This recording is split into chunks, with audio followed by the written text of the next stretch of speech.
அனைவருக்கும் வணக்கம்.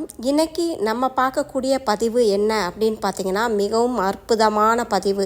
அதாவது விபூதி மந்திரத்தை பற்றி நம்ம பார்க்க போகிறோம். திருஞான சம்பந்தர் விபூதி பூசும் பொழுது இந்த மந்திரத்தை சொல்லி பூசினா நமக்கு எப்பயுமே கவசமாக நம்மளுடைய நோய்களை அகலக்கூடியதாக, எல்லா வளங்களையும் கொடுக்கக்கூடியதாக இந்த பாடல், அதாவது மந்திரமாவது நீர் வானவர் மேலது நீர் அப்படின்னு சொல்லி அந்த திருநீரை பற்றி அழகாக சொல்லியிருக்காரு.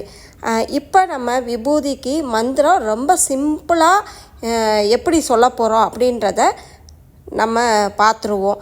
விபூதி அப்படின்னு சொன்னாலே ஐஸ்வர்யம் அப்படின்னு பொருள். திருமகளின் கடாட்சத்தை பெற்று தர்றனால விபூதியை திருநீர் அப்படின்னு சொல்கிறோம். விபூதியை நெற்றியில் அணியும் பொழுது மனதில் பஞ்சாத்திர மந்திரம் அப்படின்னு சொல்லக்கூடிய நம சிவாய அந்த மந்திரத்தை சொல்லி நீங்கள் திருநீரை நெற்றியில் அணிஞ்சிக்கணும்.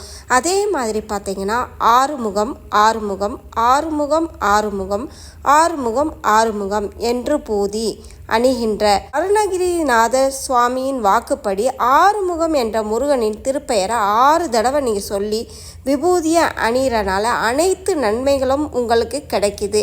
இந்த 2 மந்திரங்களையும் எளிமையாக திருநீர் அணியும் பொழுது நீங்கள் சொல்லலாம். இந்த வீடியோ உங்களுக்கு பயனுள்ளதாக இருந்திருக்கும் அப்படின்னு நான் நம்புகிறேன். இந்த வீடியோ பிடிச்சிருந்தா லைக் கொடுத்துட்டு உங்கள் ஃப்ரெண்ட்ஸுகளுக்கும் ஷேர் பண்ணுங்கள். நம்ம சேனலை மறக்காமல் சப்ஸ்கிரைப் பண்ணி வச்சுக்கோங்க. நன்றி, வணக்கம்.